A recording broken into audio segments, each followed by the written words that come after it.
very familiar working with athletes and teams and groups in that way. And as a performance psychologist, Dr. Joe Lukens joins us now. And Joe, it's lovely to have you on the show again. Good morning, Grant. Lovely to be here with you. Joe, it's been an exciting time of the year for many people because it's that grand final time. It's the time when things all wrap up and head towards an end. And it's a time when teams are either reflecting on how well they've gone through the season and perhaps they've started well but then missed the finals, or perhaps they've had a series of years where they've really underperformed and they're coming through and performing really well from a very poor base beforehand. Yeah, that's right, Grant. And I think what you're talking about there really taps into the different ways that we conceptualise success and disappointment in sport. And particularly, we put a lot of expectations on our elite athletes. When we look at it in a little more depth, we see there's a bit more complexity than simply just winning or losing or where a team may finish on a ladder or in a particular competition. And I think it is, and I called it winners and losers when I talked broadly about what we wanted to chat about today.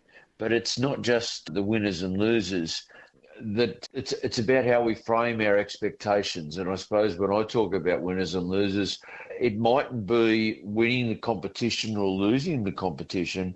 It's about how we might be meeting our own expectations and how we might be able to put things together for our season to start, or how we want to send our players away at the end of the season and how we'd like them to feel about their performances. Yeah, I would actually agree with that. And I think the thing too is that when it comes to our elite teams, those teams that represent our region or our country or whatever it might be, there's a whole array of different expectations. So there might be community expectations, there might be the expectations of the team, of the individual players, of the coaches, of the boards and so forth. And I think one of the things I've always been interested in throughout my career is how we understand that. And I know you and I have talked before about, gosh, it was the first piece of research I ever did when I was a young undergraduate student, looking at what this is even for children. At what point do we actually understand that sometimes it's not simply the wins and the losses, and how do we see success in perhaps what might be seen as a disappointment, as in we don't win the event, but also where do we gain the benefits and where do we see success even if we haven't had that win? Yeah, and I think that's it. And we all approach a season wanting success. But I think it really is that the term for me, success, is really important. And I think to set an expectation around winning competitions, and we say in the NRL and my space, we always talk it's a game at a time and we'll see how we're framed up. But we're not talking about grand finals or semi-finals or making the top 5 or 8 at the start of the season, because we want that game-on-game performance expectation that we're tied that way. Yeah, and that's certainly what you would recommend from a sports psychology point of view, is you don't want to be in week 1 of the competition thinking about semi-finals and finals, because you're looking too far down the road. And we'd probably say the same when it comes to the actual game or performance, and whether that be for an individual athlete or for a team athlete. Going into the competition, you're stepping up as the starting whistle blows or whatever it might be, the starter's gun happens, that's not where you want to have your head in terms of what that outcome is going to look like. I'm going to place here, or I'm going to do this, or I'm going to win. We want athletes to be more process-driven, because being outcome-driven generally doesn't get you towards the results that you're wanting to achieve. That becomes a really important focus. So it happens within each individual competition and then across a season, as you say. Yeah. So, Joe, when we're talking about, and take it back to a junior team or take it back to a family environment, and we're wanting to frame success for our children, be it in schoolwork or their future expectations and what they might feel. How do we set expectations? Because I think it's very similar across whether you're talking to a young team or whether you're talking to a senior team. I think the ability to talk about what framing success looks like is a very similar conversation. I would agree. And I think that's the tough thing for parents as well, because parents obviously want the best for their children. And it is enjoyable to be on the sidelines when they have a win or they have some success. And I think it's being mindful about how we have those conversations with our children and with our teens around the outcomes of sport. So I guess what I've found helpful and what the research tends to support is if you have the conversations around what did you enjoy about today's performance, that's always a great place to start, rather than because I guess what happens is children learn what we think is important by the questions that we ask. So if the first thing that we're talking to them about is whether they won or not, and then if we put the label on it as to whether that was good or not, then our children understandably start to learn, hey, mum or dad thinks that winning is important. So being mindful of the questions that you ask. And I've always been a big fan of saying to children words to the effect of, you might not use these exact words, but that I love to watch you play, that enjoyment in the participation, because that's what helps children stay in sport. We do know that there's a huge dropout of sport from children from about the age of 14, 15. Now, in part, that's because there's other life things happening. They get part-time jobs and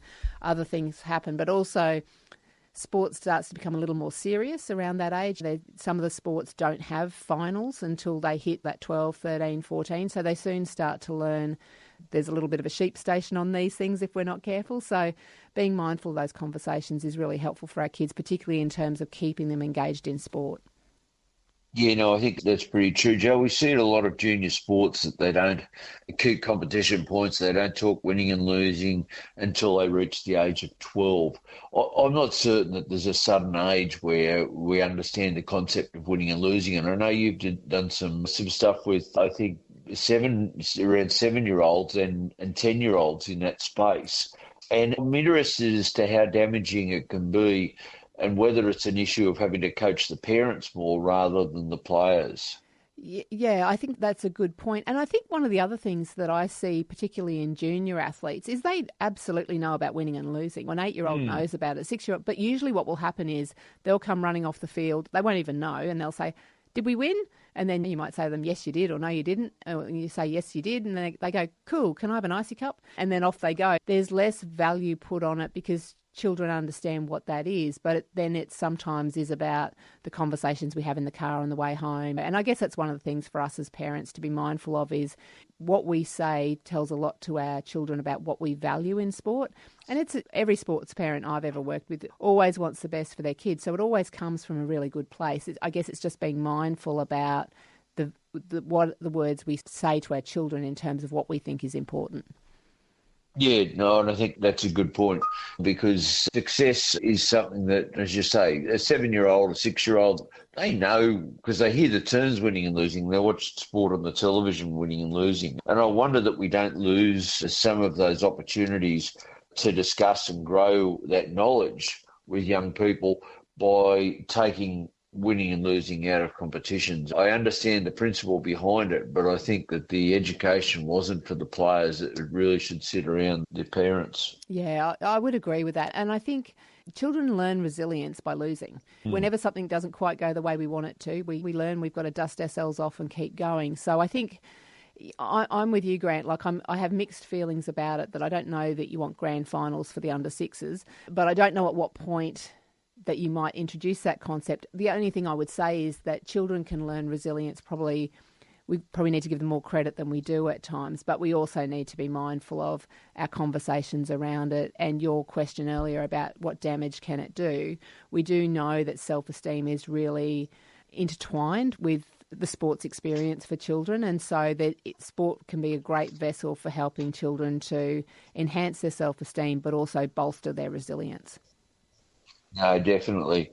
Look, Joe, it's a really interesting topic that we can spend a lot of time talking on, and I'm interested to explore some other areas around it. But I think that there's some important key messages to come back to, whether it's parents, whether it's coaches, whether it's employers and employees, understanding about what success in those different workplaces and what it means when we have challenges and how we meet the challenges. And I think that's a more important conversation about meeting the challenges and understanding how we actually responded to the challenge at the time rather than just wound up in the defeat. Yeah, absolutely. And I think your key word in all of that wisdom that you shared then, Grant, was it's about a conversation. So whether it be about our sport, whether it be about our families, whether it be about our workplaces, conversations around expectations are really important. So everyone then is on the same page.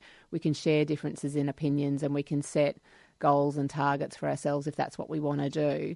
And then there's a bit more of a shared understanding about what successes and disappointments look like for us. Most definitely. Dr. Joe Lukens, it's always a pleasure to chat with you, and thanks for your chat this morning. And enjoy the winners and losers over this weekend of sport, and as we progress forward to teams in the National Basketball and the Women's National Basketball League, and as we move into our more summer-oriented sports. Absolutely. Another great weekend of sport.